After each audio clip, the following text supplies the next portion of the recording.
The Texas Panhandle stretches across the northern reaches of the Lone Star State like a forgotten appendage, where civilization thins to scattered towns separated by endless miles of mesquite and sagebrush. Highway 287, one of the main arteries cutting through this desolate expanse, sees its fair share of breakdowns and accidents. The brutal combination of extreme temperatures, poor road maintenance, and driver fatigue, creating perfect conditions for disaster. Summer heat regularly exceeds 100 degrees, causing engines to overheat and tires to blow, while winter ice storms transform the highway into a skating rink without warning. The nearest tow truck can be 50 miles away, and cell phone coverage remains spotty at best across long stretches. Local mechanics know the highway by its reputation, a vehicle graveyard where radiators boil over, transmissions fail, and travelers learn the hard meaning of isolation. It's the kind of road where you pray your vehicle holds together, because out here, help doesn't come quickly. Jeremy M. Dabrowski felt his Harley-Davidson cough beneath him, a sound that pulled him from the numbness he'd been riding with for the past 8 months. The engine's sputter echoed across the empty plains like a death rattle, and he eased off the throttle, coaxing the machine forward with the kind of gentle touch reserved for dying things. His 6'4" frame shifted on the leather seat as he scanned the horizon for anything resembling civilization. The morning sun had burned off the last traces of dawn cool, and sweat already traced lines through the road dust on his face. Jeremy's hands, scarred knuckles wrapped around worn handlebars, had held weapons in Iraq, delivered life-saving medical treatment to bleeding soldiers, and done things for the Crimson Wolves he'd spend the rest of his life trying to forget. 8 months since he'd walked away. 8 months since Laredo. The warehouse job was supposed to be simple reconnaissance. Check the rival club's stash house, report back. Nothing more. But his brothers had other plans. Plans that included gasoline, locked doors, and a family of 4 living in the apartment above. Jeremy could still hear the mother's screams, still see President Viper Castellanos' cold smile as flames licked toward the ceiling. Collateral damage, Reaper. That's the cost of doing business. He left his patch on Viper's desk that night, along with any claim to the only brotherhood he'd known for 15 years. The wolves let him walk, barely, with the understanding that silence bought his freedom. But freedom felt a lot like exile when you had nowhere to go and no one to become. The Desert Rose Cafe materialized from the heat shimmer like a mirage made solid, a weathered structure squatting between Amarillo and Childress, its faded pink paint the only color for miles. Jeremy guided his sputtering Harley into the gravel lot, grateful for small mercies. The bike needed water, oil, maybe a prayer. He needed coffee and a few hours of anonymity before pushing on to nowhere in particular. Inside, the cafe smelled of burnt coffee and desperation. A woman in her 60s stood behind the counter, her face carved by wind and disappointment into something that discouraged conversation. Perfect. Jeremy ordered coffee, black, and claimed a booth by the window where he could watch his bike and the empty highway beyond. 3 cups in, nursing the bitter liquid and avoiding his reflection in the window glass, Jeremy saw the sedan appear. It was moving too fast for the straight stretch of road, fishtailing slightly as if the driver was overcorrecting. Something was wrong. His military instincts, the ones that had kept him alive through 2 tours in Iraq, sparked to attention. The sedan swerved violently, overcorrected, swerved again. Then came the screech of tires, a sound that stopped time, followed by the sickening crunch of metal meeting the telephone pole across the 2-lane highway. Jeremy was moving before conscious thought caught up. His chair scraped back. The cafe owner shouted something behind him, but her words disappeared into the roar of blood in his ears. His boots hit gravel, then asphalt, eating up the distance in long strides. The leather vest flapped behind him, and he was suddenly grateful for the combat medic training that had been drilled into him until it became reflex. The sedan's driver's side door hung at an impossible angle. Steam rose from the crumpled hood. Through the shattered windshield, Jeremy could see a woman slumped over the deployed airbag, unconscious but breathing. He'd check her next, but movement in his peripheral vision pulled his attention 15 feet from the wreckage. A child, small, impossibly fragile against the Texas hard pan. She'd been thrown clear on impact as her 9-year-old body twisted at angles that made Jeremy's stomach clench. Dark hair matted with blood framed a face contorted in pain and terror. Her right leg bent wrong, compound fracture, his medic brain cataloged automatically, and those wide brown eyes tracked his approach with a desperate calculation of prey, watching a predator close in. Then she spoke, her voice so small and frightened it seemed to come from another world entirely. "Please, don't hurt me. I can't move." Jeremy froze mid-stride. She was looking at him, at his 6'4" frame covered in ink, at the beard that couldn't hide his broken nose, at the scars and the road dirt and everything about him that screamed danger. She was terrified, not of her injuries, not of the crash, but of him. He'd cultivated that fear for 20 years, used it as armor and weapon. Let it keep the world at arm's length, because that was easier than letting anyone close enough to see the damage underneath. But kneeling there, on the sun-baked asphalt beside this broken child, Jeremy Dabrowski hated everything that fear represented. His shadow fell across her like a question he didn't know how to answer. In her eyes, he saw every choice that had led him to this moment, every violent act, every compromise, every time he'd chosen the easy path over the right one. And for the first time in 8 months, maybe in 20 years, Jeremy understood what redemption might actually cost. "Hey there, sweetheart," he heard himself say, his voice coming out gentler than he knew it could be. "My name's Jeremy, and I promise, I swear to you, I'm here to help."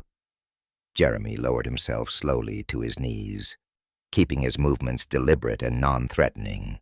The girl's chest rose and fell too rapidly, hyperventilating, shock setting in fast. He'd seen this before in Fallujah, in soldiers half his size bleeding out on sand that looked a lot like this Texas dirt. "I need you to breathe with me, okay?" He kept his voice soft, the same tone he'd used with frightened privates fresh off the transport. "In through your nose, out through your mouth. Can you do that for me?" Her brown eyes, wide with pain and fear, never left his face. But she tried. One shaky breath, then another. "That's perfect. You're doing so good." Jeremy's gaze swept over her, cataloging injuries with clinical precision. The femur was definitely fractured. He could see the unnatural angle even through her jeans, abrasions on her left arm, contusion forming above her right eyebrow. The real worry was internal bleeding. The force required to throw a child this far from the vehicle could have ruptured organs, damaged her spleen or liver. "What's your name, sweetheart?" Catherine." Her voice cracked on the second syllable. "Catherine. That's a beautiful name." Jeremy pulled off his leather vest, revealing arms covered in ink, skulls wreathed in flames, the Crimson Wolves logo he'd tried twice to have lasered away before his money ran out, dates and names of brothers lost. He saw Catherine's eyes widen further, fresh terror flooding her face. "I know. I look scary," he said quietly, draping the vest over her torso to ward off shock. "These tattoos, they're from a long time ago, from choices I'm not proud of. But I promise you, Catherine, I am not going to hurt you. I used to be a soldier. I helped people who were hurt, just like you. That's all I want to do right now. Help you, okay?" She was trembling beneath the leather, her small body trying to process trauma and pain simultaneously. "My Auntie Vet. She was driving. Is she?" Jeremy glanced back at the sedan. The cafe owner had emerged with a phone pressed to her ear, already calling 911. Through the shattered windshield, he could see the woman behind the wheel starting to stir. "They're getting help for her right now. She's breathing, and that's good. But I need you to stay with me, Catherine. I need you to be my brave girl for just a little while longer." It hurt so bad. Tears tracked through the dust on her cheeks, and Jeremy felt something crack open in his chest, something he'd thought the wolves had beaten out of him years ago. "I know it does, baby girl, and I wish I could make it stop hurting right now, but I can't move you until the ambulance gets here. If I move you wrong, I could make it worse." He positioned himself to shield her from the climbing sun, his shadow falling across her like a promise. "But I can stay right here with you. I'm not going anywhere." Catherine's breath hitched, and fresh tears spilled over. "Am I going to die like Mommy and Daddy did?" The question hit Jeremy like a physical blow. He'd pulled dying men from burning vehicles in Baghdad. He'd held soldiers while they bled out, whispering lies about how they'd be fine. But a 9-year-old's existential terror, that was something his training hadn't covered. "No." The word came out harder than he intended, and he softened his tone immediately. "No, baby girl, you're not going to die. I won't let that happen." He reached for her hand, stopping just short. "Can I hold your hand? Would that be okay?" Catherine's small fingers wrapped around his scarred knuckles with surprising strength. Her grip was desperate, clinging, and Jeremy felt the weight of that trust settle onto his shoulders like armor he'd forgotten how to wear. "Tell me something, Catherine.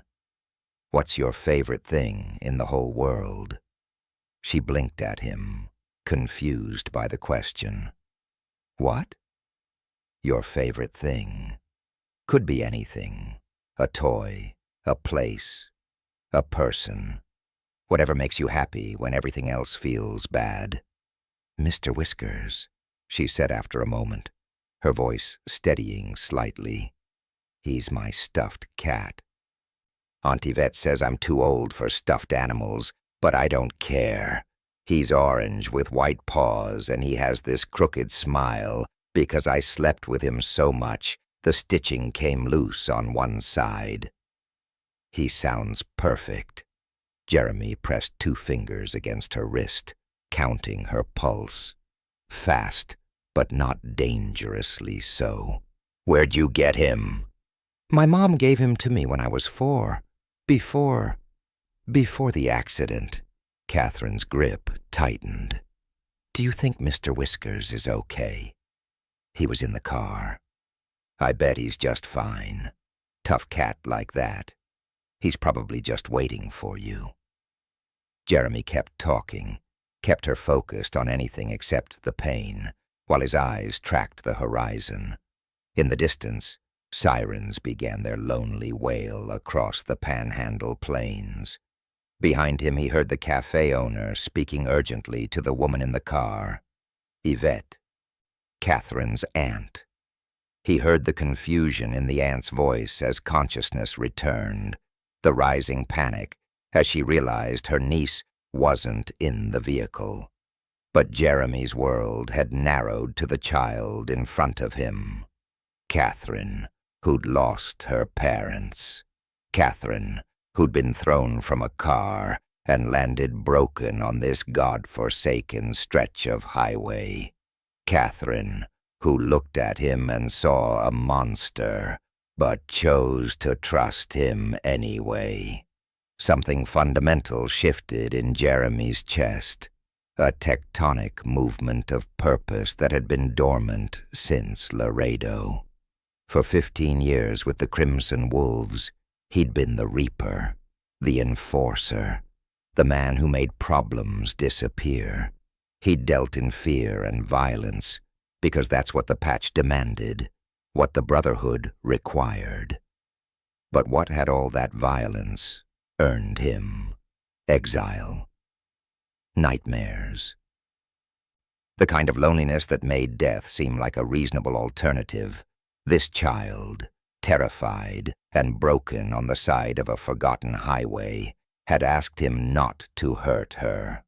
And in that moment, Jeremy decided that protecting her would become everything. If those hands that had dealt so much destruction could build something instead, could save just one innocent thing, maybe that counted for something. The ambulance crested the hill, lights strobing red and blue against the pale morning sky. Jeremy felt Catherine's grip tighten painfully. I've got you, he promised. I'm right here. The paramedics rushed toward them, a woman with kind eyes and a younger man carrying a backboard. They took in the scene quickly. The child's injuries, the man kneeling beside her, the obvious care being taken. Sir, we'll take over from here, the woman said gently. Catherine's eyes flew wide with panic. Don't leave me! Please don't leave me! Jeremy met the lead paramedic's eyes with a look that allowed no argument. I'm not going anywhere. I'm riding with her. The ambulance interior smelled of antiseptic and fear. Jeremy wedged himself against the side wall, staying out of the paramedic's way while keeping Catherine's hand firmly in his. The younger medic, his name tag read Phillips, worked quickly to establish an IV line while his partner drove, the siren's wail cutting through the Texas morning. Catherine, stay with me, Jeremy said, as her eyelids began to flutter. Tell me more about Mr. Whiskers.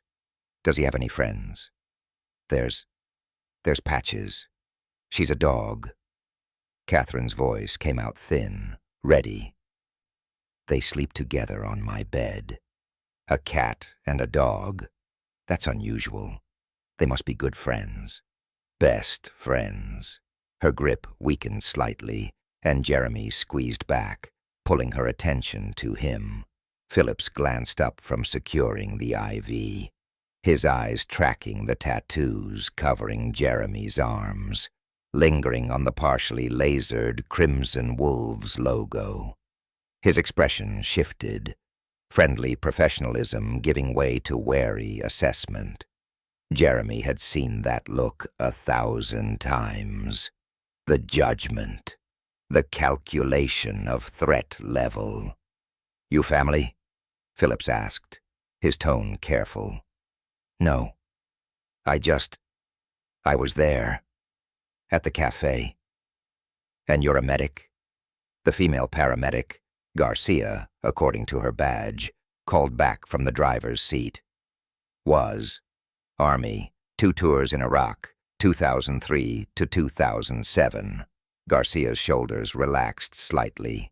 Military carried weight. Even among civilians who might otherwise see only the ink and the beard and the lifestyle those things suggested. But Phillips kept watching Jeremy like he was a bomb that might detonate. Catherine, how many fingers am I holding up? Jeremy asked, raising 3 fingers. 3, she whispered. Good girl. You're doing so good. Texas Plains Medical Center rose from the flatland like a monument to human fragility. 5 stories of beige brick and tinted windows. The ambulance bay doors stood open, and a trauma team waited in the fluorescent bright receiving area. As the ambulance backed in, Jeremy felt his stomach clench. Hospitals had never been his favorite place, even when he'd worked in them.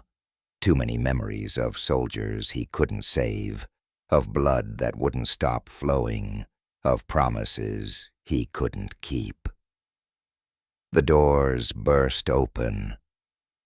Organized chaos erupted as the team descended.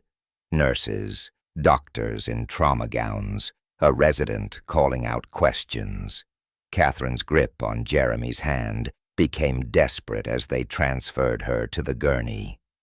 Wait, he has to come. Catherine's voice cracked with panic. A doctor, mid-40s, Latino, calm eyes behind wire-rimmed glasses, looked from Catherine to Jeremy. Are you family? He saved me, Catherine cried before Jeremy could answer. Please don't make him leave. The doctor studied Jeremy for a long moment, taking in the tattoos, the road dirt, the obvious mismatch between this rough stranger and the terrified child claiming him. Stay close, but out of the way, he said finally. We need to work. They wheeled Catherine into a trauma bay, and Jeremy followed like a shadow, pressing himself against the wall while the team swarmed her. Scissors cut away her clothing. Hands moved with practiced efficiency. Blood pressure cuff, oxygen monitor, gentle palpation of her abdomen that made Catherine whimper. Femur fracture, obvious. Possible internal bleeding. The doctor's voice was steady, clinical. Get me a CT scan as soon as she's stable, and find out about next of kin. Her aunt was in the car, Jeremy said. Yvette Kroom. They were bringing her in. A nurse disappeared to check, and Jeremy felt suddenly useless. In the field, he'd had a purpose. Here, surrounded by equipment and expertise that far exceeded his outdated combat medic training, he was just an obstacle taking up space. But Catherine's eyes found him through the controlled chaos. Don't go. I'm not going anywhere, baby girl. 20 minutes later, a social worker appeared, a woman in her 30s with kind eyes and a tablet. Mr. Dabrowski, Jeremy Dabrowski.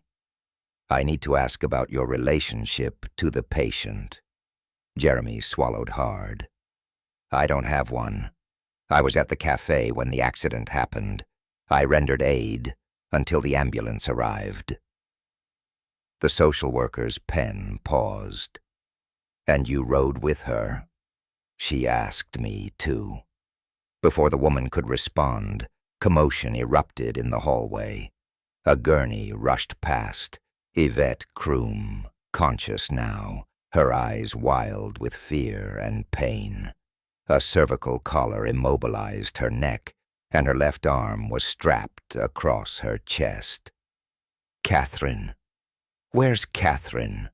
Yvette's voice carried desperation and authority in equal measure.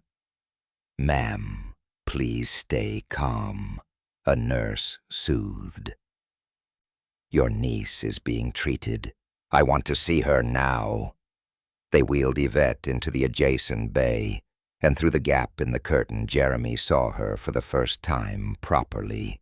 Mid-30s, dark hair cut short, brown skin several shades deeper than Catherine's, high cheekbones, and eyes that blazed with protective fury, even through obvious pain. "Catherine?" Yvette called. "Aunt Yvette."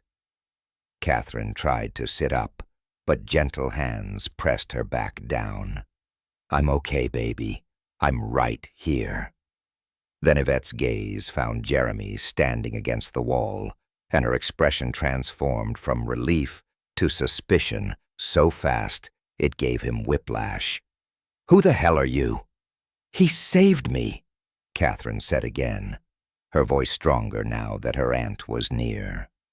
"The car crashed and I couldn't move, and he stayed with me, and he promised he wouldn't leave. Ma'am, I'm Jeremy Dabrowski. I was at the cafe when the accident happened." Jeremy kept his voice level, his hands visible and non-threatening. "I used to be a combat medic. I wanted to help." Yvette's eyes raked over him, cataloging the same things everyone else had, drawing the same conclusions. Dangerous, criminal, wrong. "You just happened to be there." "Yes, ma'am. And now you're in my niece's trauma bay. She asked me to stay." "He promised, Aunt Yvette." Catherine's voice wavered between child and something older, something that understood betrayal and abandonment. "He promised he wouldn't leave me." The doctor reappeared with a tablet showing Catherine's CT results. "Miss Krum, your niece needs surgery. The femur fracture is severe, and there's some internal bruising we need to monitor closely. We're taking her up in the next hour." Yvette's face crumpled, and Jeremy saw the aunt beneath the guardian, saw the fear and helplessness and guilt of someone who'd been driving when a child got hurt. "Is she going to be okay?" "She's going to be fine. Kids are remarkably resilient." The doctor's smile was genuine. "But I need you to focus on your own treatment. Concussion, broken collarbone.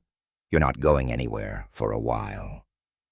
As they prepared Dapterin for surgery, Jeremy slipped out to the waiting room. It was the right thing to do. Give the family space, remove the complication of his presence. But he found himself unable to leave the building. He sank into an orange plastic chair that had probably been manufactured in 1975 and stared at the scuffed linoleum. Ghost images flickered behind his eyes. A market in Fallujah. A little girl, maybe 6, caught in crossfire between insurgents and his unit. Her father carrying her broken body, screaming in Arabic, while Jeremy tried desperately to stop the bleeding. She'd died before the medevac arrived. He could still feel her small hand going limp in his. Catherine wasn't that girl. This time, Jeremy had been there in time. This time he could help save instead of helplessly watch death win. Footsteps echoed on linoleum. Jeremy looked up to find a police officer approaching. Hispanic, early 40s, with sergeant stripes and eyes that had seen enough to be cautious. "Jeremy Dabrowski." "That's me." "Sergeant Rodriguez, I need to ask you some questions about the accident." Jeremy straightened. "Of course." Rodriguez settled into the adjacent chair, pulling out a notebook. His questions were routine at first. What he'd seen, when he'd arrived, Catherine's condition. But then, "You rode in the ambulance. That's unusual for a good Samaritan. The girl was scared. She asked me to stay." "And you always do what scared little girls ask?" Jeremy met Rodriguez's skeptical gaze steadily. "When they're lying broken on a highway. Yeah, I do." Rodriguez ran Jeremy's name through the system on his phone. Jeremy watched the officer's expression shift as the results came back. Honorable discharge, combat medic certification, no outstanding warrants. The Crimson Wolves kept their members' records clean. It was part of the deal. "You're a long way from Fort Hood," Rodriguez observed. "Been a long time since Fort Hood." The sergeant studied him for another moment, then stood. "Stay available. We might have follow-up questions." As Rodriguez walked away, Jeremy leaned back and closed his eyes. Upstairs, surgeons were putting Catherine back together. In recovery, Yvette Kroom was probably trying to figure out how to get rid of the dangerous stranger her niece had attached herself to. Jeremy should leave, should walk out those automatic doors, climb on his Harley, and disappear into the Panhandle vastness like he'd been doing for 8 months. But he'd made a promise to a terrified child. And for the first time in 20 years, keeping his word felt like something worth staying for. 8 hours. Jeremy had watched the waiting room clock crawl through 8 hours while Catherine was in surgery. The hands moved with cruel slowness, each minute stretching into something that felt eternal. Other families came and went, some crying, some laughing with relief, some staring at nothing with the 1,000-yard stare Jeremy recognized from his own mirror. He'd walked to the vending machines 4 times, bought coffee he didn't drink, and memorized every water stain on the ceiling tiles. The orange plastic chair had molded itself to his back, or maybe he'd molded himself to it. Either way, moving seemed impossible. A nurse had come down twice to update him, which surprised Jeremy until he realized Catherine must have told them to. "Surgery's going well." Then later, "She's in recovery. Another hour or so." Around hour 6, Yvette Kroom appeared. She wore a hospital gown and paper slippers, her left arm in a sling, moving carefully like someone who'd discovered new ways their body could hurt. A nurse trailed behind her, protesting. "Miss Kroom, you need to rest. I need to see my niece." Yvette's gaze swept the waiting room and landed on Jeremy, still in the same chair, still wearing yesterday's road dirt. Something flickered across her face. Surprise, maybe, or confusion. She'd expected him to be gone. "They won't let me up yet," Yvette said, her voice tight with frustration and pain medication. "Not until they finish the CT to make sure the concussion isn't bleeding." She lowered herself into a chair across from Jeremy, moving like glass that might shatter. "You're still here. I said I would be. Most people don't mean that." Jeremy had no response that wouldn't sound defensive, so he said nothing. They sat in silence while the clock ticked, and somewhere upstairs, surgeons put a 9-year-old girl back together. Finally, Yvette spoke again. "The nurse said you haven't moved. 8 hours. Didn't have anywhere else to be. You don't have family waiting. A job?" "No, ma'am." Yvette studied him with eyes that seemed to see past the tattoos and the beard to something underneath. Social worker eyes, Jeremy realized. Eyes trained to assess, to detect lies, to measure the distance between what people said and what they meant. "Why?" she asked simply. "Because I promised her I wouldn't leave. You don't even know her." "No, ma'am." But she needed someone to keep their word. Before Yvette could respond, the surgeon appeared, still in his scrubs, looking tired but satisfied. "Ms. Kroom, Catherine's out of surgery. Everything went perfectly. We've got her leg stabilized with pins and plates. She'll need physical therapy, but kids heal remarkably fast. You can see her in about 30 minutes once she's fully conscious." Relief broke across Yvette's face like sunrise. "Thank God." The surgeon glanced at Jeremy. "She's been asking for you, actually. Kept saying, 'Where's Jeremy?' before she was fully awake." Yvette's expression complicated. Gratitude fighting with suspicion, relief tangled with protective instinct. "She asked for him before me." "She asked for both of you," the surgeon clarified gently. "But yes, his name came first." After the surgeon left, Yvette turned to Jeremy. "I don't understand this." "Neither do I, ma'am. Stop calling me ma'am. My name is Yvette." "Yvette," Jeremy corrected. Another silence stretched between them, different from the first. Less hostile, more uncertain. "The gift shop's on the second floor," Yvette said finally. "If you're going up." Jeremy found the hospital gift shop closing in 10 minutes. The teenager behind the counter looked ready to shoo him out until he explained quickly. Girl in recovery needed something to hold on to. The kid's expression softened. "We've got stuffed animals in the back." The orange cat sat between a purple elephant and a brown bear, its white paws crossed, one ear slightly crooked. It wasn't Mr. Whiskers, but it was close enough. Jeremy bought it along with a card decorated with cartoon flowers he'd probably never write in. Catherine's recovery room was small and dim, monitors beeping softly in the corner. She looked impossibly tiny in the hospital bed, her leg elevated and wrapped, IV lines snaking from her arm. But her eyes were open, tracking the door. "Jeremy." Her voice was rough from intubation. But the relief was unmistakable. "Hey, baby girl."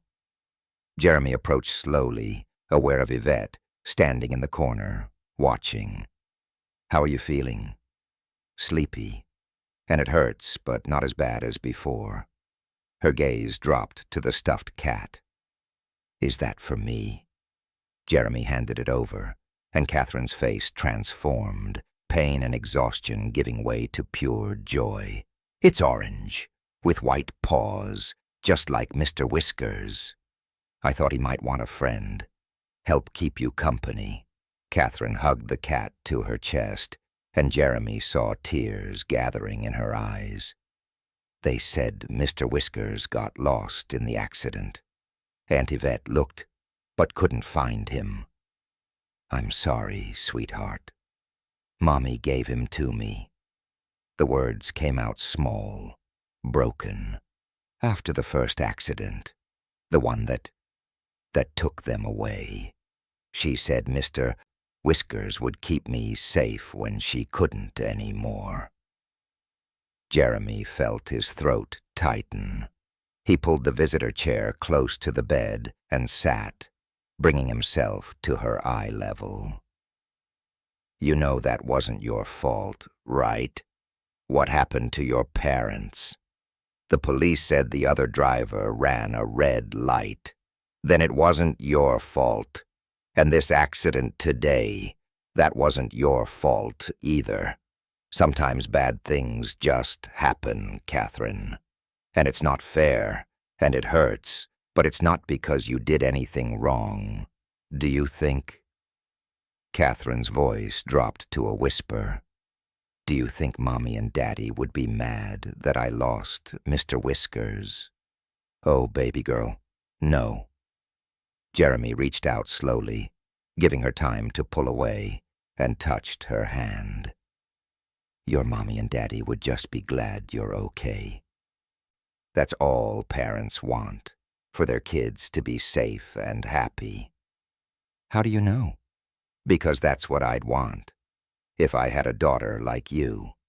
Catherine considered this, then held up the new orange cat. Can I name him Jeremy, after you? Something in Jeremy's chest cracked wide open. That would be an honor. Okay, Catherine yawned, the pain medication pulling her back toward sleep. Jeremy the cat. He can be Mr. Whiskers' brother. As Catherine drifted off, clutching Jeremy the cat, Yvette gestured for Jeremy to follow her into the hallway. They stood in the fluorescent brightness, and Jeremy braced himself for dismissal. Who are you, really? Yvette asked, her voice low. I'm nobody special, just someone who happened to be there. That's not an answer, Jeremy sighed, running a hand through his beard. I'm someone who's made a lot of bad choices, someone who's trying to be better. That's the most honest thing I can tell you. Yvette crossed her arms, or tried to, before the sling reminded her she couldn't. I'm a social worker. I've spent 12 years evaluating people, determining if they're safe around children, and nothing about you makes sense. I know how it looks. You look like someone I should keep far away from my niece. But Catherine, Yvette's voice softened. She hasn't trusted anyone since her parents died. 8 months of therapy, and she barely speaks to her counselor. But she trusted you immediately. Kids have good instincts. Or terrible ones. Yvette studied him. I've been raising Catherine alone since my sister died. Car accident last April, drunk driver. I'm all she has left. And I will protect her from anything and anyone who might hurt her. Do you understand? Yes, ma'am. Yvette. The medical bills are going to be astronomical. Insurance will cover most of it, but there'll be gaps. Physical therapy, follow-up care. Yvette's jaw tightened. I work for county social services. We're not exactly rolling in money. Jeremy pulled his wallet from his pocket, extracted $300 in worn bills. It's not much, but absolutely not. Yvette stepped back, as if he'd offered her poison. Catherine needs... I know what my niece needs, and it's not money from a stranger with a past he won't explain. Jeremy pocketed the cash, feeling foolish. I'm sorry. I just wanted to help. Some of the fire went out of Yvette's expression. I know, and I'm grateful, truly grateful for what you did today. You saved Catherine's life. But I need to know you're not going to disappear the moment things get complicated. I'm not going anywhere. People always say that. Jeremy pulled out his phone, called up his contact information. This is my number. If Catherine needs anything at all, you call me. Physical therapy appointments, rides to follow-ups, someone to talk to when the nightmares hit. Whatever you need. Yvette took the number reluctantly, typing it into her own phone. And where will you be? Working at Hernandez Auto Repair in Childress. Small shop, honest work. I'm staying at the Sunset Motel off Route 62. He paused. I know you don't trust me. You shouldn't. But I meant what I told Catherine. I'm not going to hurt her. And I keep my promises. As Jeremy walked toward the elevator, each step felt like abandonment. He'd promised Catherine he wouldn't leave, but Yvette was right to be suspicious. His presence brought danger, if not from his own demons, then from the wolves who might still be watching. The elevator doors closed on the image of Yvette standing in the hallway, phone in hand, wariness and grudging respect warring on her face.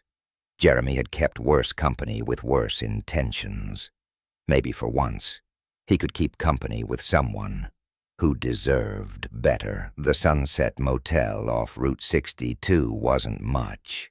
A sagging roof, a neon sign with half the letters burned out, and rooms that smelled of cigarettes and regret. Jeremy lay on the bed that first night, staring at water stains on the ceiling, and saw Catherine's terrified face every time he closed his eyes. "Please don't hurt me. I can't move." He'd saved people before. In Fallujah, in Ramadi, on dusty roads where IEDs turned vehicles into coffins. But those soldiers had been brothers, comrades, people who understood the code he lived by. Catherine was different. Catherine was innocent in a way Jeremy had forgotten existed. 2 days passed. Jeremy worked at Hernandez Auto Repair, changing oil and replacing brake pads, keeping his hands busy while his mind wandered to a hospital room 50 miles away. On the 3rd day, he broke. The bookstore in Childress was small, staffed by a woman who looked surprised to see him.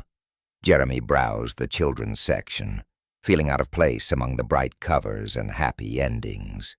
He selected 3 books, adventure stories with brave kids and loyal animals, and a puzzle with cartoon cats. At the checkout, the clerk smiled. "Someone's got a lucky grandkid." Jeremy didn't correct her. Texas Plains Medical Center's parking lot felt different in afternoon light. Jeremy sat on his Harley for 5 minutes, second-guessing everything. Yvette had his number. If Catherine needed him, she'd call. Showing up uninvited crossed a line from helpful to creepy, but he'd promised. Catherine's room was on the 3rd floor, and Jeremy found it by asking at the nurse's station. The nurse, an older black woman with kind eyes, looked him over. "You the one who saved that baby?" "I just happened to be there." She smiled. "She's been asking about you. Room 308. Jeremy knocked softly. Yvette's voice called out, "Come in." And he pushed the door open to find Catherine, sitting up in bed, her leg still elevated, working on what looked like homework. "Jeremy." Her face lit up like he'd hung the moon. "Hey, baby girl. Brought you some things." He held up the bag, suddenly self-conscious. Yvette stood by the window, arms crossed, but her expression was more tired than hostile. "You didn't have to do that." "I wanted to." Jeremy approached the bed slowly. "How are you feeling, Catherine?" "Better. The doctors say I can start physical therapy tomorrow." "And look." She held up a drawing, crude but enthusiastic, showing a stick figure on a motorcycle next to a smaller stick figure holding what might have been a cat. "I drew us." Jeremy felt that crack in his chest widen. "That's amazing. Can I keep it?" "Really?" Catherine's eyes went wide. "Really? I'll hang it in my room." Over the next week, Jeremy visited every other day. He'd arrive after his shift at the shop, still smelling of motor oil despite showering, and spend 2 hours reading to Catherine or helping her practice the exercises the physical therapist had demonstrated. The first time he helped support her weight as she tried standing with a walker, sweat beading on her forehead from pain and effort, Jeremy felt more useful than he had in years. "Tell me about this one," Catherine said on the 5th visit, pointing to a scar on Jeremy's forearm, a puckered line 3 inches long. Jeremy had prepared for this question. "Got that one in Iraq. Piece of shrapnel from an explosion. Did it hurt? Yeah. But pain means you're alive. That's not always a bad thing. What about that one? She pointed to the Crimson Wolves logo, mostly obscured by laser removal, but still visible if you knew what to look for. That's from when I was younger. Made some choices I'm not proud of. Jeremy kept his voice light. Sometimes we make mistakes, and they leave marks, but the marks don't have to define us. Catherine absorbed this solemnly. Aunt Yvette says everyone deserves second chances. Your aunt is a smart woman. 400 miles away in El Paso, Viper Castellanos sat in the back office of the Crimson Wolves clubhouse, reviewing credit card transactions on a laptop. His VP, a scarred bull of a man called Hammer, leaned over his shoulder. There, Viper pointed at the screen. Texas Plains Medical Center. 3 charges in 5 days. Could be anyone. Reaper doesn't use cards unless he has to. Too traceable. So why's he suddenly buying hospital food and gift shop shit? Viper's jaw tightened. He's attached himself to something. Or someone. Hammer cracked his knuckles. Want me to handle it? No. Send Razor and Chains. Tell them to observe only. I want to know what the Reaper's protecting before we decide if he's a problem. 2 days later, Jeremy felt eyes on him in the hospital parking lot. He'd learned in Iraq to trust that instinct. The prickle at the back of his neck that said, "Predator nearby." He scanned the lot casually while unlocking his Harley and caught sight of them. 2 men in a dark sedan, watching the entrance. One had a thin face and sharp features. The other was built like a concrete block. Razor and Chains. He'd ridden with them for years. Jeremy's blood went cold. The wolves had found him, which meant they'd been watching, which meant they knew about Catherine. He should leave. Right now. Climb on his bike and disappear into the Panhandle vastness before Viper decided a 9-year-old girl was leverage worth using. But when Jeremy reached Catherine's room, she was crying, frustrated tears as she failed to complete an exercise with the physical therapist. I can't do it. It hurts too much. You can, Jeremy said from the doorway. I've seen you be brave. You can do this. Catherine looked up, tears streaking her face, and something in Jeremy's chest cemented into place. He couldn't leave. Not yet. Not while she needed him. He'd just have to be more careful. The discharge date arrived faster than Jeremy expected. Catherine was graduating to a wheelchair for the next 4 weeks, then crutches, then hopefully walking unaided by late fall. Yvette's apartment, a small 2-bedroom in a complex without elevators, posed immediate challenges. The bathroom doorway is too narrow, Yvette said, her voice light with stress as they discussed logistics. And the bedroom's cramped. I don't know how we're going to manage. I could help, Jeremy offered. I've got carpentry experience. Could widen some door frames. Maybe build a ramp for the front steps. Yvette hesitated. Over the past week, she'd watched Jeremy read to her niece, coax her through painful exercises, and treat Catherine with a gentleness that seemed at odds with everything his appearance suggested. Her social worker instincts still screamed caution, but her exhaustion was winning.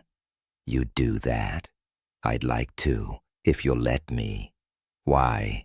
Yvette asked, not for the first time. Why do you care so much about a child you don't even know? Jeremy was quiet for a long moment.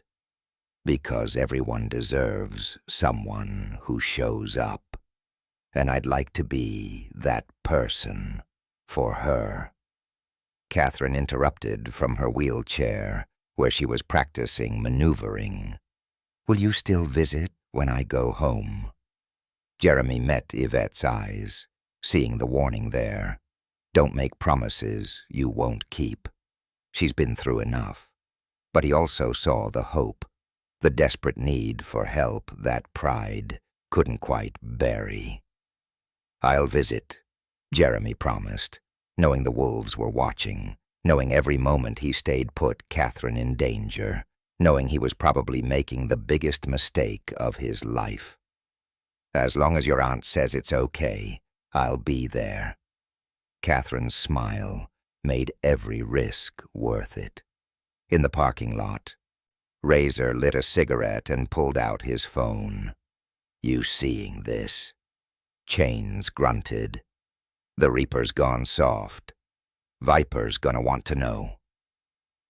As Jeremy helped load Catherine's things into Yvette's car, he caught sight of the dark sedan pulling out of the lot. They weren't hiding anymore. They wanted him to know they were watching. Let them watch, Jeremy decided. He'd faced worse than the Crimson Wolves. He'd faced himself in the mirror every morning for 8 months. If they came for Catherine, they'd learn what happened when you threatened the one good thing the Reaper had left to protect. He just hoped he was ready for that fight. Yvette's apartment complex sat on the eastern edge of Childress. 2 stories of weathered brick that had seen better decades, surrounded by a parking lot where weeds pushed through cracked asphalt. Jeremy arrived Saturday morning with his Harley loaded down with lumber from the hardware store, a borrowed toolbox strapped to the back. Catherine waited by the window of apartment 212, her face pressed against the glass. When she saw him, she waved so enthusiastically, she nearly tipped her wheelchair. He's here. Aunt Yvette, he's here. Jeremy hauled the lumber up the external stairs, his muscles remembering this kind of work from better days. Before the wolves, when honest labor had been enough. Yvette met him at the door, looking uncertain. You really don't have to do this. I want to. Jeremy set the wood down carefully. Where do you want me to start? They spent the weekend transforming the small apartment. Jeremy built a ramp over the 3 front steps, widened the bathroom doorframe by 2 inches, and repositioned Catherine's bed to allow wheelchair access on both sides. He worked methodically, measuring twice and cutting once, while Catherine wheeled around offering commentary, and Yvette watched from the kitchen, arms crossed but expression softening. You're good at this, Yvette observed as Jeremy planed down a doorframe edge. My dad was a carpenter, taught me before he died. Jeremy blew sawdust off the wood. Always said honest work keeps you honest. Did it work? Jeremy met her eyes. Not as well as it should have.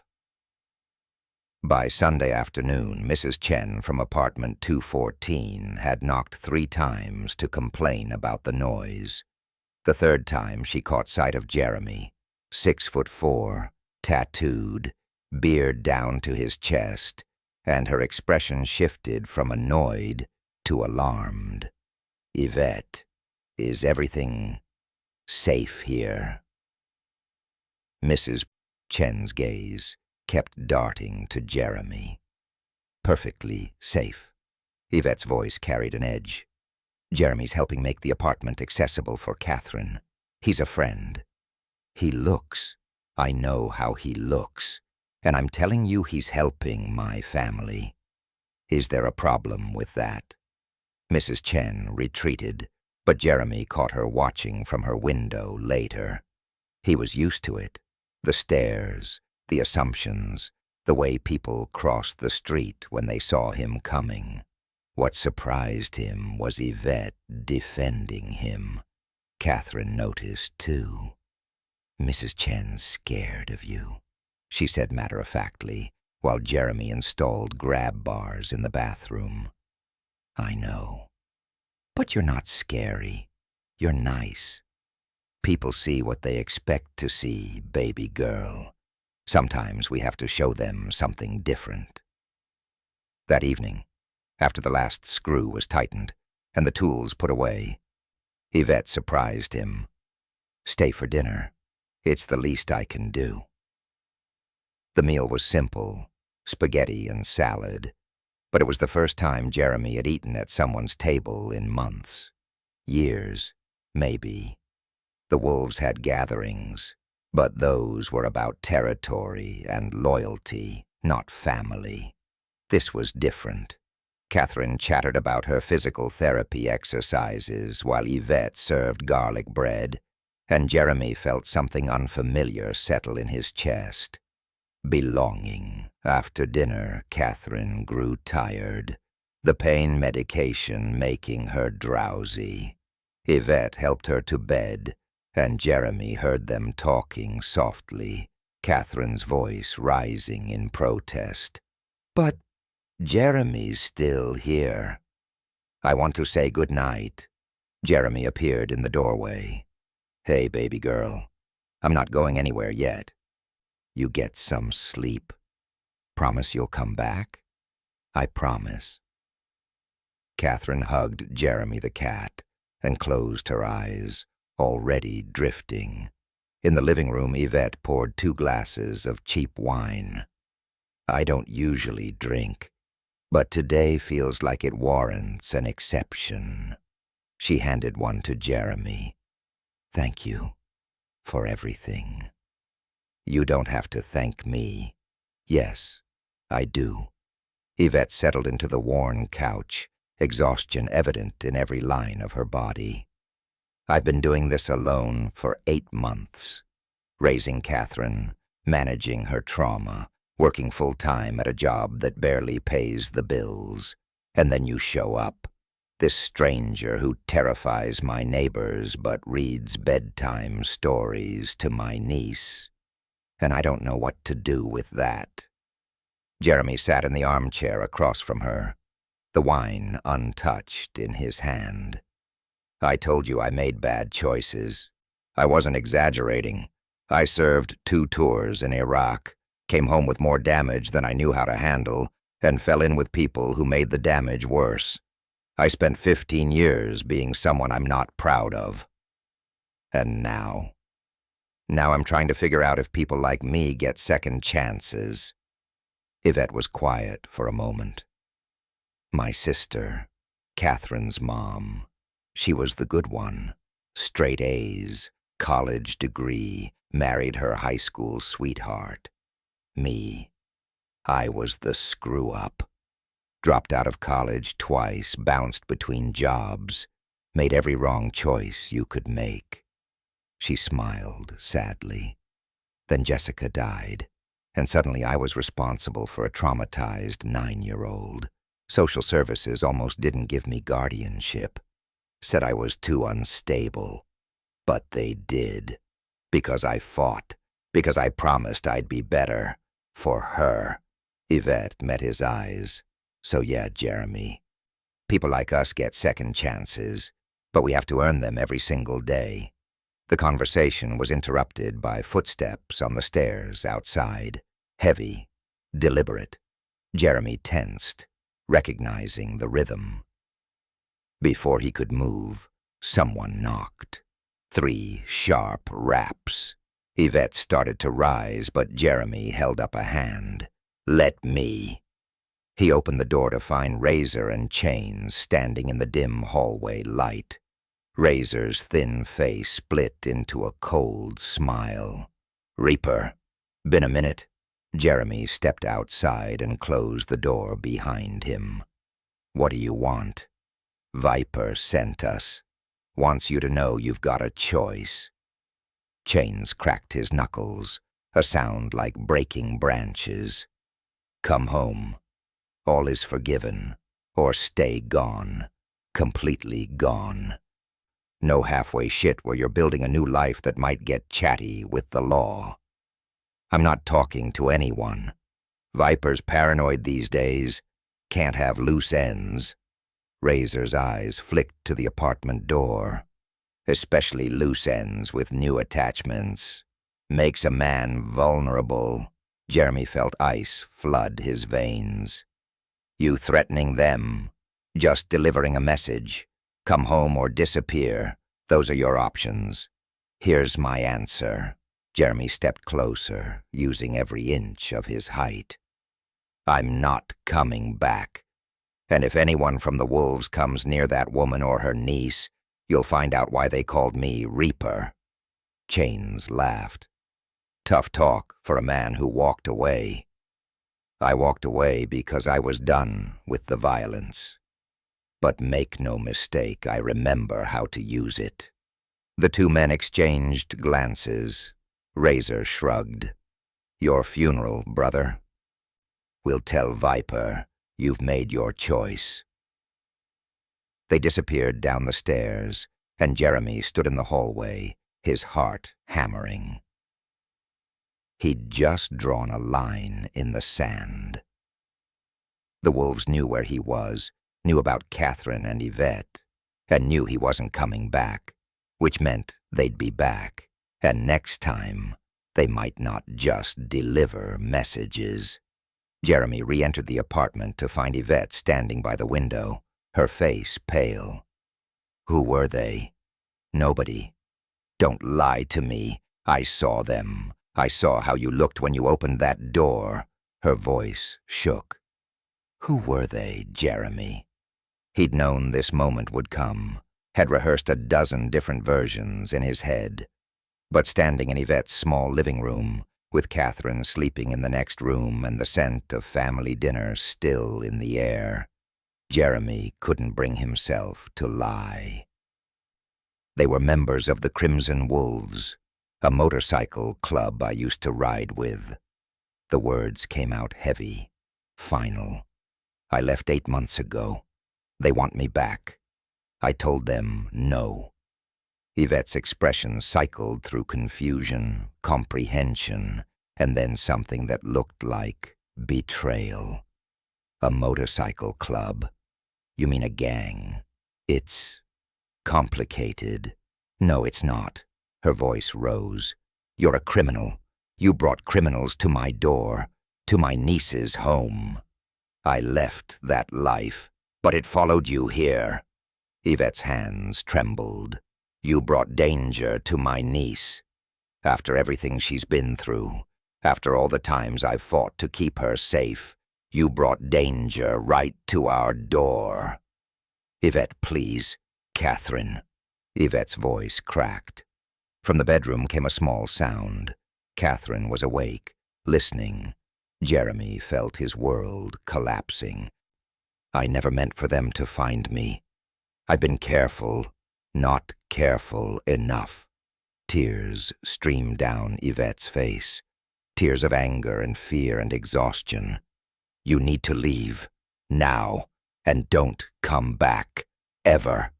Yvette, get out. Jeremy looked toward Catherine's bedroom, where he could hear quiet crying. He'd promised he wouldn't leave. He'd promised he'd be there. But staying meant bringing danger to the one person who'd trusted him, despite every reason not to. I'm sorry, he said quietly. I'm so sorry. He walked out of apartment 212. Down the stairs he'd just built a ramp beside, and into the parking lot where his Harley waited. Behind him he heard Catherine's voice, small, broken, calling his name. Jeremy climbed on his bike, started the engine, and rode away from the only family he'd ever wanted to keep. The Sunset Motel room felt smaller than before, the walls closing in like a coffin. Jeremy lay on the bed, still wearing his boots, staring at the ceiling where Catherine's drawing was taped beside the water stains. 2 stick figures, One large, one small, holding hands. He'd broken his promise. The first 3 days were the worst. Jeremy went to work, changed oil, replaced transmissions, and moved through the motions like a ghost. Hernandez asked if he was sick. Jeremy said he was fine. The lie tasted like ash. At night, he pulled out his phone 12 times, Catherine's last cry echoing in his memory. But Yvette had been clear. Don't come back, ever. And she was right to protect her niece from the danger Jeremy carried like a plague. By the end of the first week, Jeremy had stopped eating regularly. Sleep came in fragments haunted by Catherine's face. Please don't hurt me. And Yvette's tears. You brought danger to my niece. 2 weeks after leaving, Jeremy sat in a bar in Amarillo, nursing whiskey he didn't want, when his phone buzzed. A text from a number he didn't recognize. She's not eating. Won't do PT. Asks for you every day.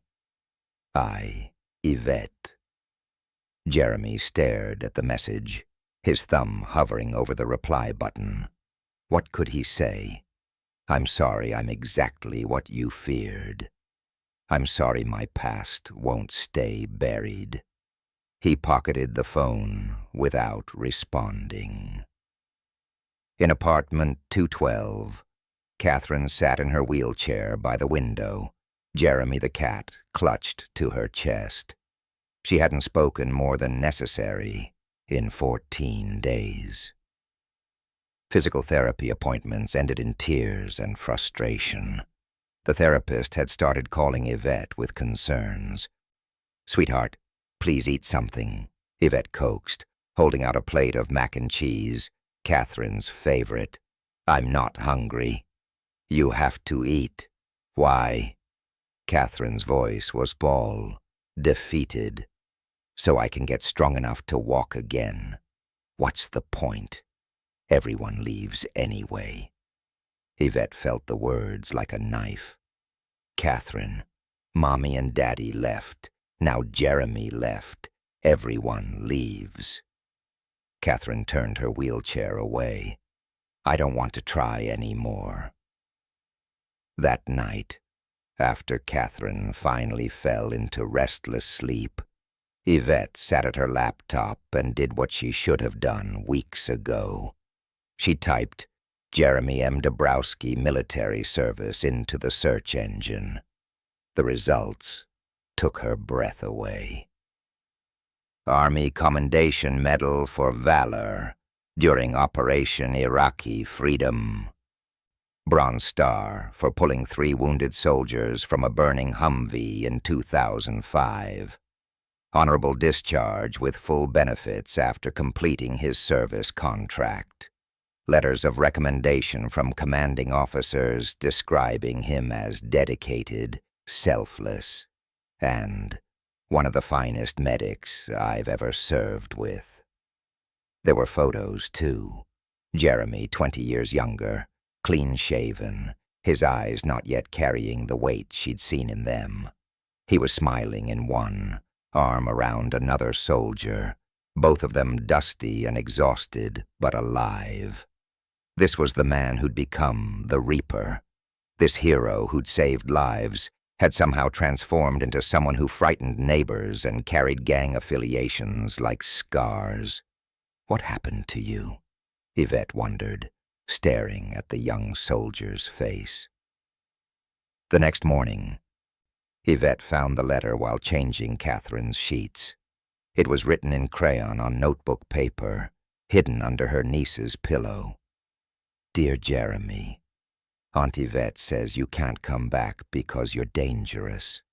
But I don't think you're dangerous. I think you're brave, like a superhero. Superheroes have to fight bad guys sometimes, and that's scary, but it doesn't make them bad. I'm not scared of your past. I'm scared you forgot about me. Did you forget? Because I didn't forget you. You promised you wouldn't leave, and I know grown-ups break promises, but I didn't think you would. Please come back. I'll be really good. I'll do all my exercises and eat all my food, and I won't cry when things hurt. Just please come back. Love, Catherine, P.S.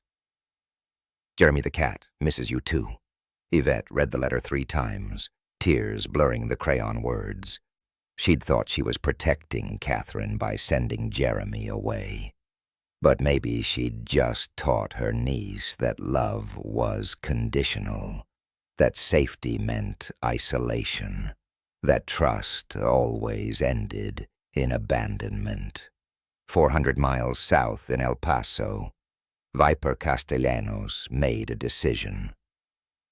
Reaper knows too much, he told the assembled wolves in the clubhouse. Laredo, the gun running through Juarez, the arrangement with the Sinaloa contacts. He's been quiet so far, but how long before desperation or conscience makes him chatty? Hammer leaned forward. You want him eliminated? I want him neutralized, and I want his new friends to understand that betraying the wolves has consequences. Viper's smile was cold. Razor, chains. You've been watching the woman and the kid? Every day, boss. Social worker. Takes the kid to therapy twice a week. Predictable roots. Good. Time to send Reaper a message. Make him understand that walking away isn't an option. You're wolves for life, or you're dead. Jeremy learned about the plan through a phone call he shouldn't have received. Snake, a wolves prospect who'd always respected Jeremy's military service, called from a burner phone. Reaper, you there? Yeah. Listen fast. Viper's sending Razor and Chains after your people, the woman and kid. They're supposed to scare them, but you know how those two get. It's happening soon. Maybe today. Jeremy's blood turned to ice. When? Don't know exactly, but Reaper. Snake's voice dropped. Viper's not playing. If you don't come back or disappear permanently, he's going to make examples.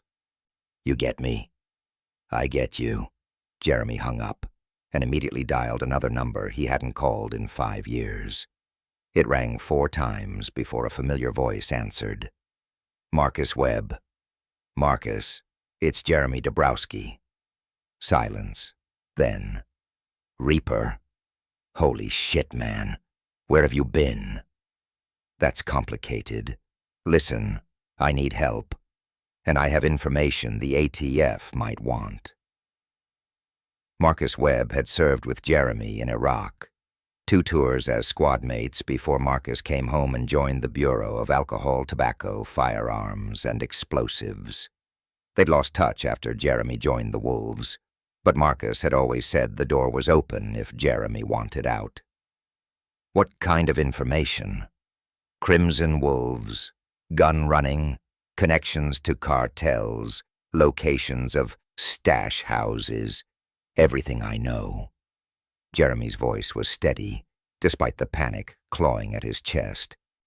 But I need protection for 2 civilians, a woman and a child. The wolves are targeting them because of me. Where are you? Childress, Texas. But they're in immediate danger. Marcus, these are good people, innocent. And I brought this to their door. Give me the address. I'll have local PD there in 20 minutes and ATF en route. But Jeremy, you're going to have to testify. Full cooperation. No holding back. Whatever it takes. Just keep them safe. After hanging up, Jeremy climbed on his Harley and rode toward Childress faster than was safe. Faster than was sane. The wind screamed past him, but all he could hear was Catherine's voice. Please come back. He was coming back. He just hoped he wasn't too late.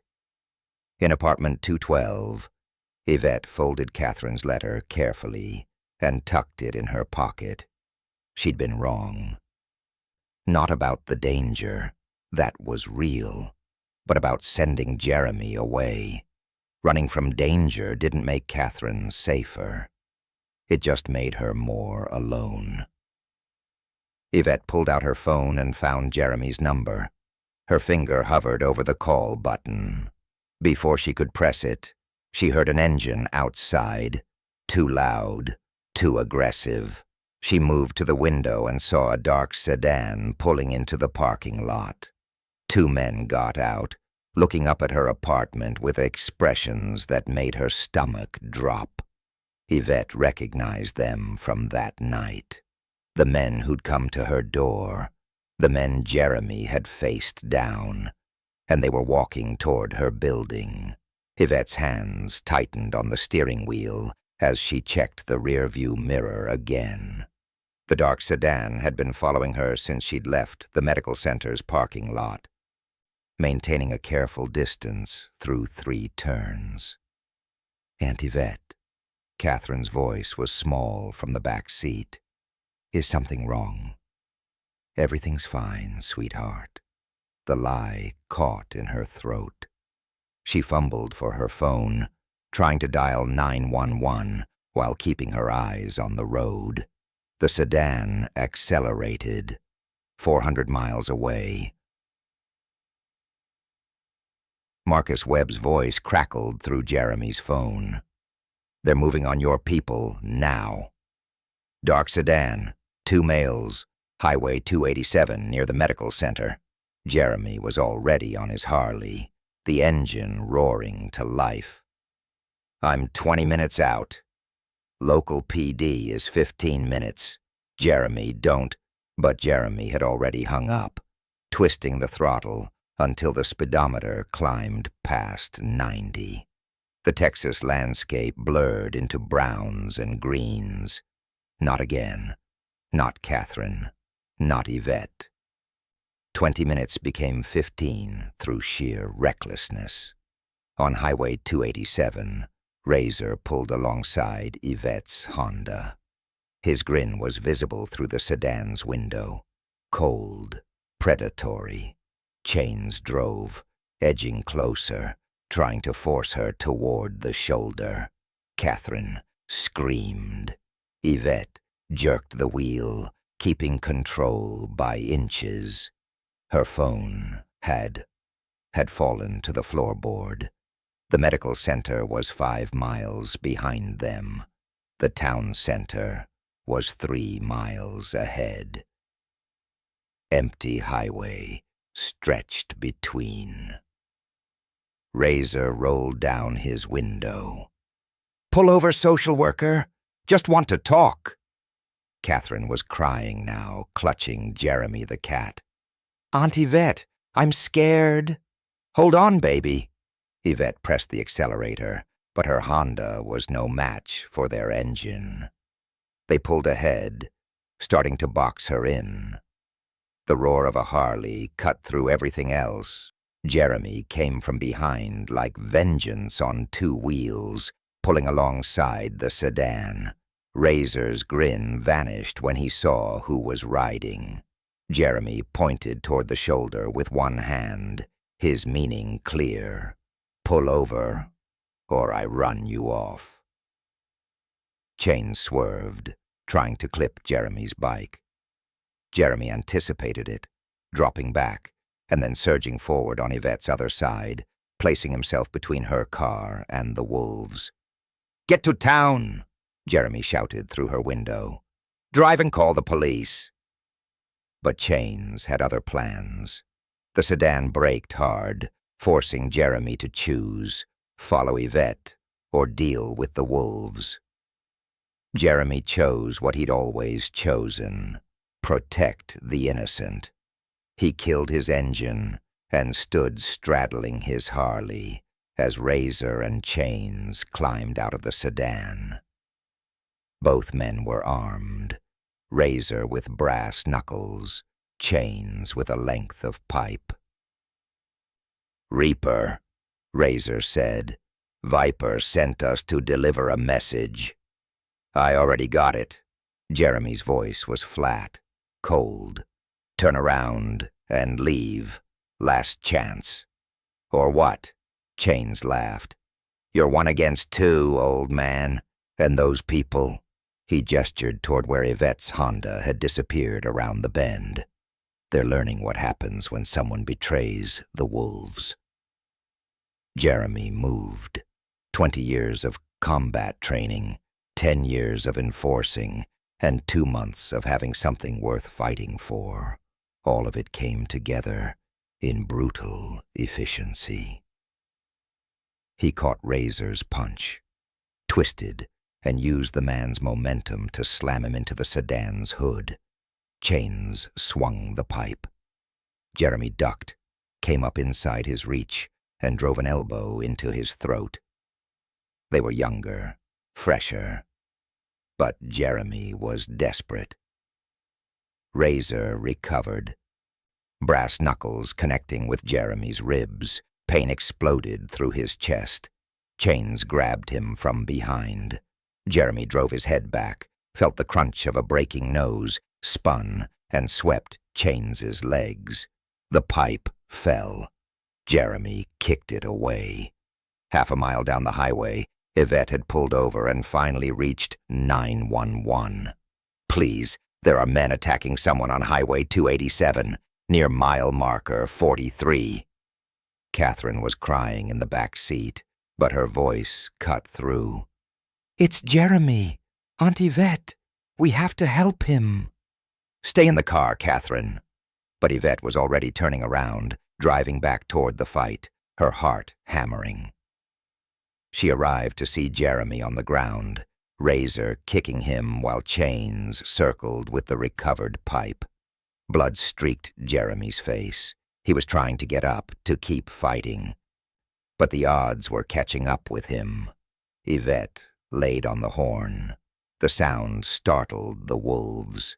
Jeremy used the distraction, surged upward, and caught Chains with a devastating uppercut that dropped him cold. Razor turned to run, but Jeremy grabbed him, threw him against the sedan with enough force to crack the window. You don't threaten kids, Jeremy growled. You don't threaten women. You don't. Sirens cut through the air. 3 police cruisers screamed onto the scene, followed by 2 black SUVs with federal plates. Officers poured out, weapons drawn. Marcus Webb emerged from one SUV, his badge held high. ATF. Everyone on the ground. Razor and Chains were cuffed within seconds. Jeremy raised his hands slowly, blood dripping from a cut above his eye. Agent Webb can vouch for me, he said quietly. I can, Marcus confirmed. He's our witness, and he just prevented an assault on 2 civilians. Yvette was out of her car now, running, not away from Jeremy, but toward him. Are you okay? God, Jeremy, you're bleeding. I'm fine. He wasn't fine. His ribs were screaming, his knuckles were split, and exhaustion was pulling at him like gravity. Catherine?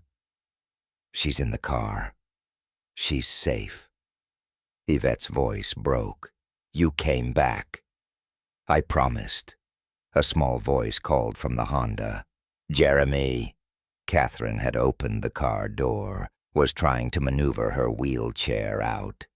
Jeremy started toward her, stumbled. An EMT caught him. Sir, you need medical attention.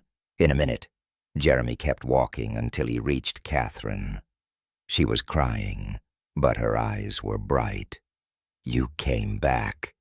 She threw her arms around his waist. I knew you would. I wrote you a letter and I knew... I'm sorry I left. Jeremy's voice was hoarse.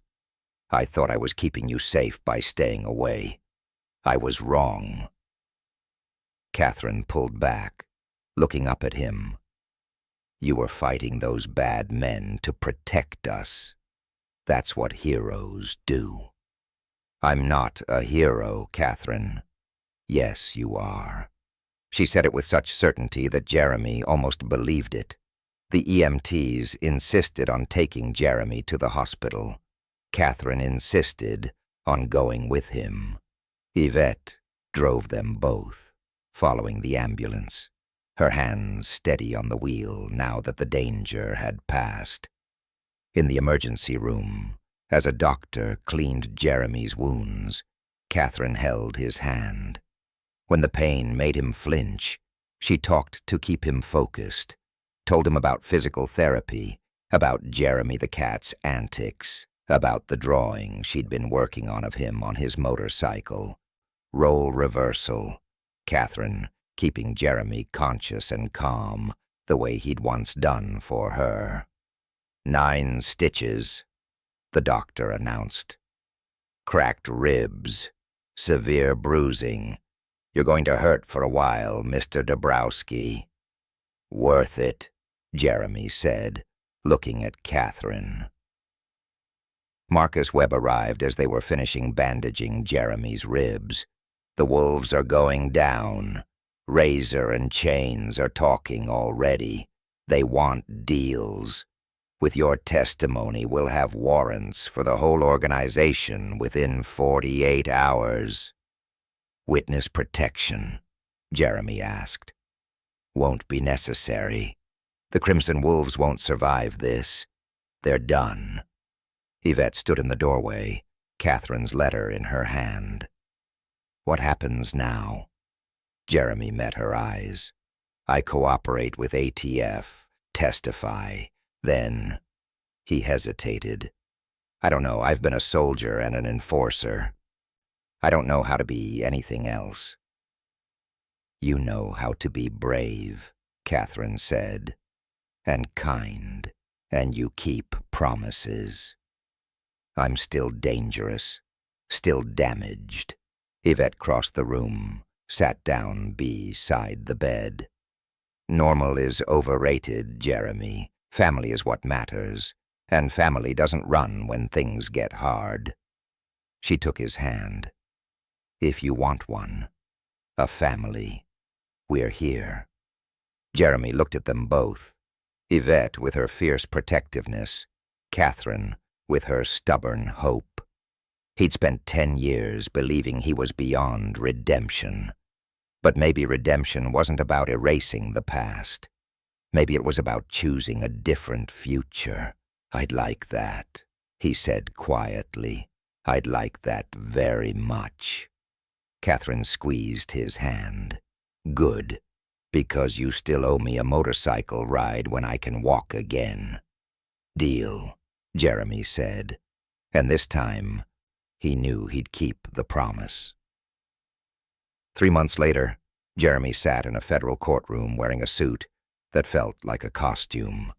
The witness stand was harder than any bar stool, the judge's eyes more unforgiving than any enemy he'd faced. Mr. Dabrowski, the prosecutor said, please tell the court about the weapons shipment through Laredo in 2022. Jeremy took a breath. This was the part that could still send him to prison, the part where his choices mattered. I was there. I helped coordinate logistics. His voice was steady. I knew the guns were headed to cartel contacts. I made that choice consciously, and I take full responsibility for it. Marcus Webb had advised him to minimize his involvement, to focus on what he'd witnessed rather than what he'd done. But Jeremy had spent 10 years lying to himself about who he'd become. He was done with lies. The testimony took 3 days. By the end, Viper Castellanos and 4 other Wolves' leadership faced charges that would keep them locked up for decades.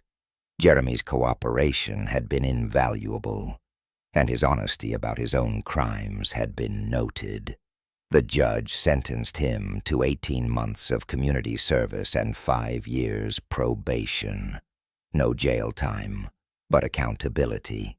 The prosecutor had argued that Jeremy's military service, his assistance in dismantling the organization, and his clear reformation warranted leniency. You put on a uniform and served your country with honor, the judge said. Then you lost your way. The question is whether you've found it again. Your actions these past months suggest you have. Don't make me regret this decision, Mr. Dabrowski. I won't, Your Honor. Catherine was waiting outside the courtroom with Yvette, her walker folded beside her wheelchair. When Jeremy emerged, she stood up, slowly, carefully, but unassisted, and took 3 steps toward him before he caught her in a hug. I did it. She was crying and laughing. Did you see? I walked. I saw. Jeremy's voice was thick. I'm so proud of you, Catherine. I'm proud of you too, she said. You told the truth even when it was hard. That's brave. Over the following weeks, Jeremy's life transformed in ways he couldn't have imagined 6 months earlier. The community service involved working with at-risk veterans, men and women struggling with the same demons that had nearly consumed him. He spoke at VA meetings, helped with job placement, and listened to stories that echoed his own. The hardest part, he told one young Marine who'd come home from Afghanistan broken, is believing you deserve to heal. But you do. We all do. He moved into apartment 215, 2 floors below Yvette and Catherine. The Sunset Motel became a memory. His new place had a kitchen table where Catherine did homework, a couch where Jeremy the cat napped, and windows that let in actual sunlight. The motorcycle shop that hired him was reputable. Custom builds and vintage restorations, no questions asked about parts that fell off trucks. The owner, a Vietnam vet named Charlie, took one look at Jeremy's military record and offered him a job on the spot. We take care of our own here, Charlie said, and we don't care about your past, just your future. Jeremy worked on bikes during the day and attended Catherine's physical therapy sessions 3 times a week. He watched her progress from walker to crutches to walking unassisted for longer distances. Her determination was absolute. I'm going to run again, she told him one evening. Not just walk, run. I believe you, Jeremy said, and he did. The formal arrangement came together through Yvette's paperwork and a family court judge who reviewed Jeremy's recent history.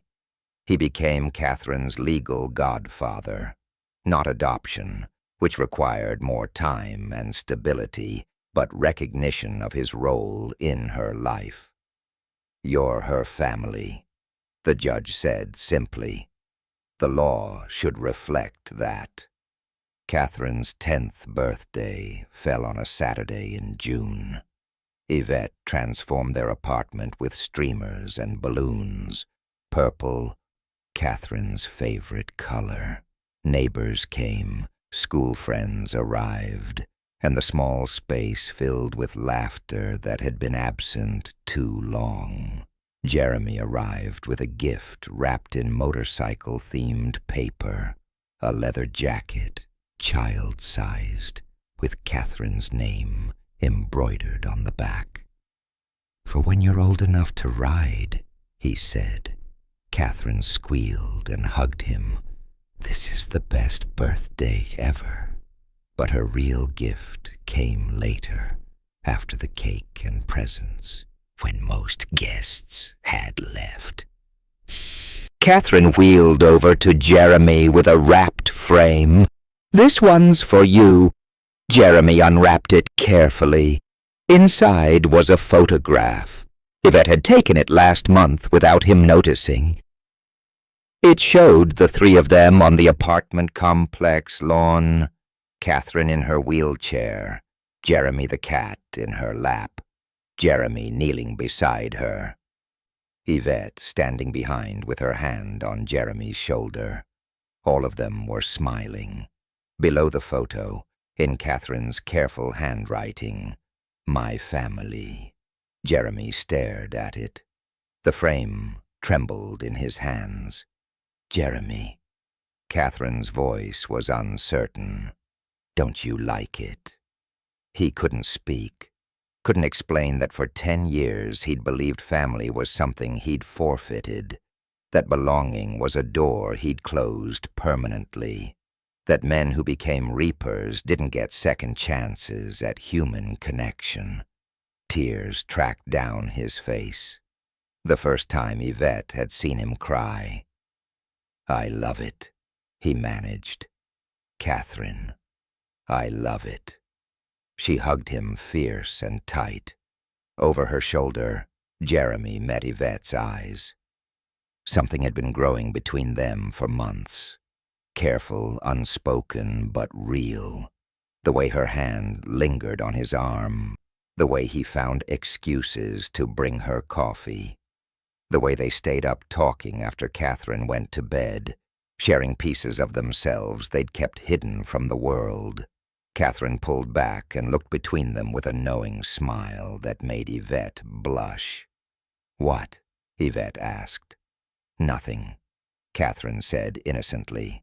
"Just noticing things. She's too smart for her own good," Jeremy murmured. "I get it from Aunt Yvette," Catherine said, "and I think you two would be really happy together." "Just saying." "Catherine." Yvette's face was crimson now, but Jeremy was laughing, real laughter that came from somewhere deep and healed, out of the mouths of babes.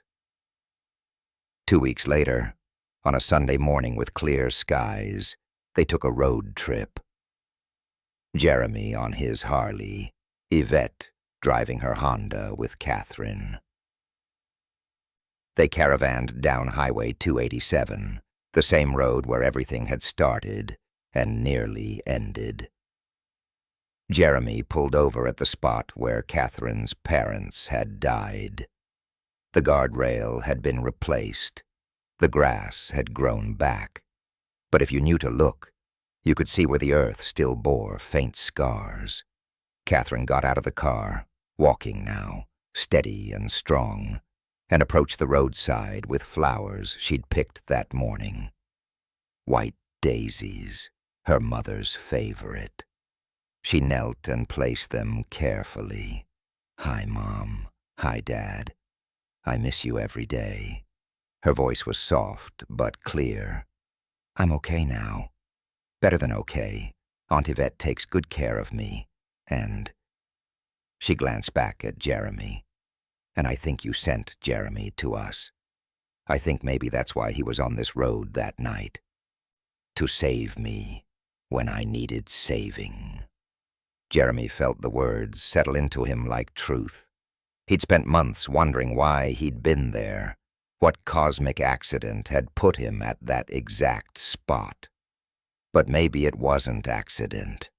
Maybe every choice that led him down, joining the wolves, becoming the reaper, hitting bottom, had been necessary to put him on that road at that moment. Maybe being saved and saving others were the same thing. Catherine stood and walked back to him. "Will you teach me to ride a motorcycle someday?" Jeremy looked at Yvette, who rolled her eyes but smiled. "When you're 30, they said in unison. "Deal." Catherine held out her hand solemnly. "But you have to promise you'll be there." Jeremy shook her hand. "I'm not going anywhere. That's a promise I know how to keep." They climbed back into their vehicles and pulled onto the highway. In his mirrors, Jeremy watched Yvette's Honda following, Catherine waving from the back seat. The road stretched ahead into Texas sunset, golden and endless and full of possibility. He'd been the reaper once, a man who dealt in violence and fear, who'd lost himself in darkness so complete he'd forgotten what light looked like. But that man was gone, transformed not by erasing the past, but by building a future worth the pain it took to get there. Jeremy twisted the throttle and rode forward, family behind him, open road ahead, and finally, a destination worth reaching, home.